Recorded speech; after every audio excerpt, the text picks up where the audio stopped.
ജനങ്ങളെ വഞ്ചിച്ചുകൊണ്ടും പറ്റിച്ചുകൊണ്ടും ആരെയും കടന്നു കളയാൻ അനുവദിക്കില്ല. ഇതിൽ ഉപ്പ് തിന്ന ആളുകൾ മുഴുവൻ വെള്ളം കുടിക്കുന്ന സ്ഥിതി ഉണ്ടാകും.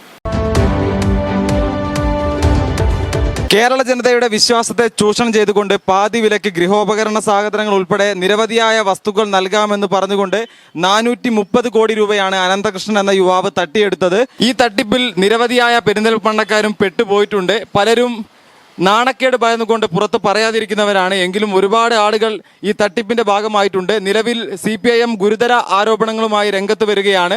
ഈ തട്ടിപ്പിൽ പെരിന്തൽമണ്ണ MLA നജീബ് കാന്തപുരത്തിന് പങ്കുണ്ട് എന്ന ആരോപണവുമായി CPIM രംഗത്ത് വന്നിരിക്കുകയാണ്.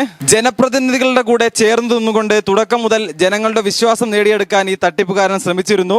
430 കോടിയോളം രൂപയാണ് അനന്തകൃഷ്ണൻ എന്ന യുവാവ് ഈ തട്ടിപ്പിന്റെ ഭാഗമായി സാധാരണക്കാരിൽ നിന്ന് തട്ടിയെടുത്തിട്ടുള്ളത്. ഗുരുതരമായ ആരോപണങ്ങളുമായിട്ടാണ് CPIM നിലവിൽ രംഗത്തെത്തിയിരിക്കുന്നത്. നമ്മളോടൊപ്പം Perinthalmanna CPIM area secretary E Rajesh ചേരുകയാണ്. വലിയ വിവാദങ്ങൾക്കാണ് നിലവിൽ സാക്ഷ്യം വഹിച്ചുകൊണ്ടിരിക്കുന്നത്. അനന്തകൃഷ്ണൻ വിവാദം വലിയ രീതിയിൽ കത്തി നിൽക്കുകയാണല്ലോ. എങ്ങനെയാണ് ഈ ഒരു വിഷയത്തോട് പാർട്ടി പ്രതികരിക്കുന്നത്?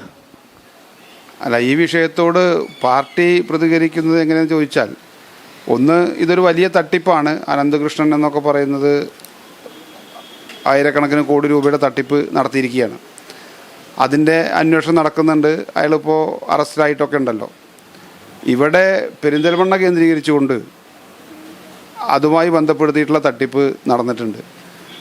ആ അനന്തകൃഷ്ണന് ആളുകളെ കൂട്ടി കൊടുക്കുന്നത് പെരിന്തൽമണ്ണ MLAയുടെ നേതൃത്വത്തിലാണ് ഉണ്ടായിട്ടുള്ളതെന്നാണ് ഇപ്പോൾ മനസ്സിലാക്കുന്നത്. ഇപ്പോൾ പുറത്തു വന്നിട്ടുള്ള വിവരങ്ങൾ വെച്ചിട്ട് മനസ്സിലാക്കാൻ കഴിഞ്ഞിട്ടുള്ളത്, MLA ഓഫീസ് മുഖേന MLAയുടെ റിക്വസ്റ്റിൻ്റെയൊക്കെ ഭാഗമായി ആളുകൾ ഈ പദ്ധതിയിൽ ചേർന്നിട്ടുണ്ട്. നിരവധി ആളുകൾക്ക് പണം നഷ്ടപ്പെട്ടിട്ടുണ്ട്. നിരവധി ആളുകൾ ആ പരാതിയുമായി നമ്മളെ തന്നെ സമീപിക്കുന്നുണ്ട്. അപ്പോൾ അവർ നിയമപരമായിട്ടുള്ള നടപടികളിലേക്ക് പോകാനാണ് ഇപ്പോൾ നമ്മൾ ആവശ്യപ്പെട്ടിട്ടുള്ളത്. എന്തായാലും പുറത്തു വന്നുകൊണ്ടിരിക്കുന്ന വിവരങ്ങൾ തന്നെ വളരെ ഭയാനകമായിട്ടുള്ളതാണ്. ലക്ഷക്കണക്കിന് രൂപയുടെ, ഒരു പക്ഷേ പെരിന്തൽമണ്ണ തന്നെ കേന്ദ്രീകരിച്ച് കോടികളുടെ ഇടപാട് നടന്നിട്ടുണ്ടെന്നാണ് മനസ്സിലാക്കുന്നത്. അപ്പോൾ ഇനിയും കാര്യങ്ങൾ പുറത്തു വരാനുണ്ട്. അത് പുറത്തു വരുന്ന മുറയ്ക്കാണ് അതിനകത്ത് കൂടുതലായിട്ട് പറയാൻ വേണ്ടി കഴിയുള്ളൂ.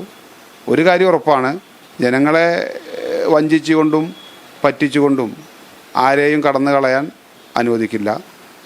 ഇതിൽ ഉപ്പ് തിന്ന ആളുകൾ മുഴുവൻ വെള്ളം കുടിക്കുന്ന സ്ഥിതി ഉണ്ടാകും. ഇതിൽ ആളുകൾക്ക്, ജനങ്ങളെ സംബന്ധിച്ചിടത്തോളം MLA എന്നുള്ള പദവി, ആ പദവിയെ വിശ്വാസത്തിലെടുത്തുകൊണ്ടാണ് ആളുകൾ ചേർന്നിട്ടുള്ളത്. അദ്ദേഹവും ഇതൊരു പണം സമ്പാദിക്കാനുള്ള അല്ലെങ്കിൽ ഇത്തരത്തിൽ പണം ഉണ്ടാക്കാനുള്ള ഒരവസരമായിട്ട് എടുത്തോ എന്ന് സംശയിക്കേണ്ടതുണ്ട്. അത് കൂടുതൽ കാര്യങ്ങൾ പുറത്തു വരുമ്പോഴാണത് മനസ്സിലാക്കാൻ കഴിയും. പാലൂർ തൈപ്പൂയ രഥോത്സവം 2025 ഫെബ്രുവരി 4 മുതൽ 11 കൂടിയ ദിവസങ്ങളിൽ ആഘോഷിക്കുന്നു. ഉത്സവ ആഘോഷ പരിപാടികളിലേക്ക് ഏവരെയും സഹർഷം സ്വാഗതം ചെയ്യുന്നു. പാലൂർ ശ്രീ സുബ്രഹ്മണ്യ സ്വാമി ക്ഷേത്രം, Palur Panicker brothers and sons, Pulamanthole.